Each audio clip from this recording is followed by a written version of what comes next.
Westminster 2024.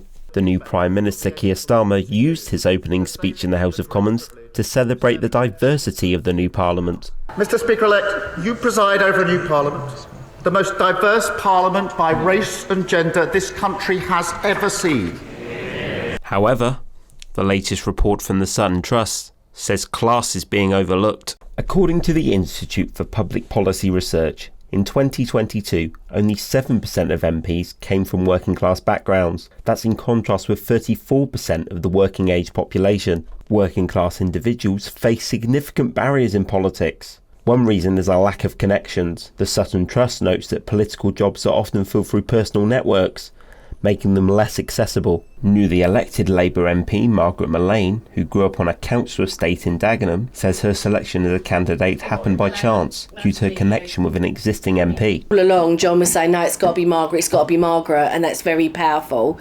On the day of the selection, the hustings, I went up against the deputy leader of Barking and Dagenham Council, but John being there by my side as everybody walked into the hustings, it's a game changer.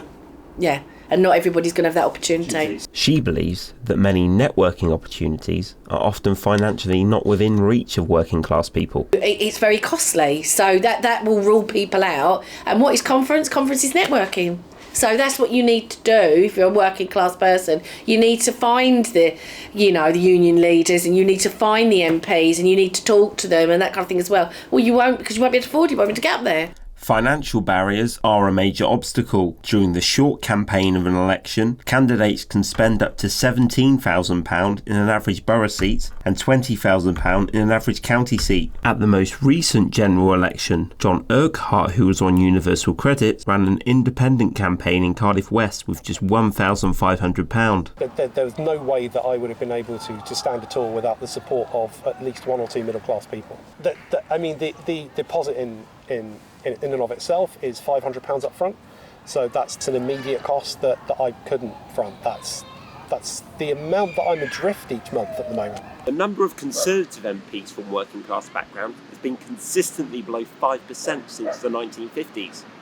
With its strong links to the trade union movement, 28% of Labour MPs come from blue-collar backgrounds in the 1980s. It wasn't unusual for a trade unionist, factory or care worker to have debated in those chambers behind me. However, 4 decades since, this is more than half. Research by University College London in 2018 shows the rise of career politicians accelerated under Tony Blair.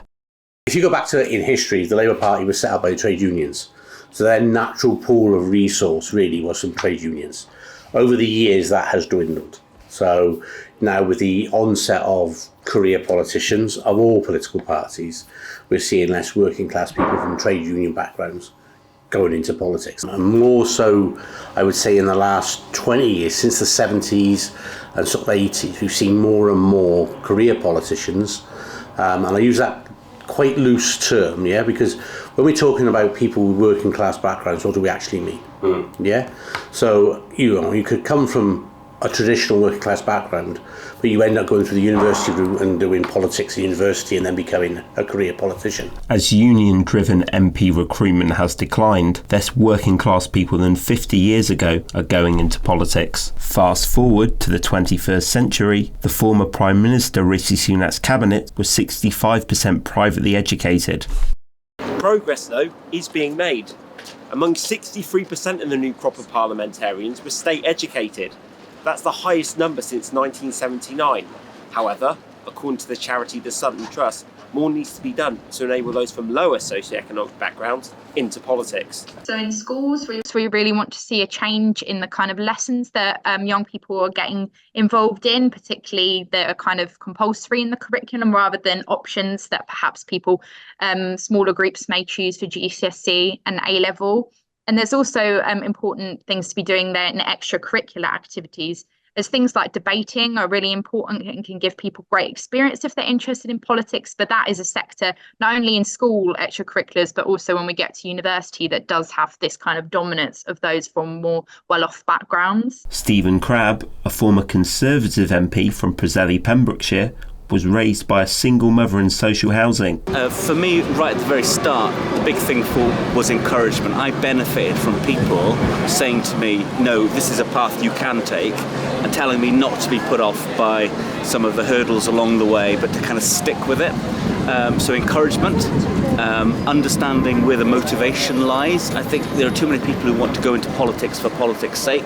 Actually, I think for people in working class communities, because they're very close to their communities, giving them the opportunity to stand in those communities and be the local representative is really, really important. A charity, the Conservative Foundation, offer £250,000 for those unable to afford to run their campaigns. Labour offer a £5,000 a year bursary for low-income candidates. However, this does not cover lost earnings.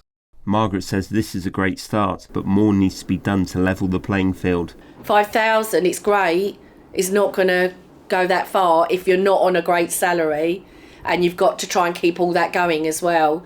And, you know, I'm lucky that I earn a salary that I can run a car. Not everybody can. It's not always possible. And also, in working class families and that, of caring kind of things. There's children, you're both working, sometimes it's two jobs, your elderly parent you might be caring for. So to give real opportunity, it's gonna have to be better than 5,000. The question remains, if the current barriers are not tackled, can Parliament truly represent the society it serves? George Scotland, Westminster.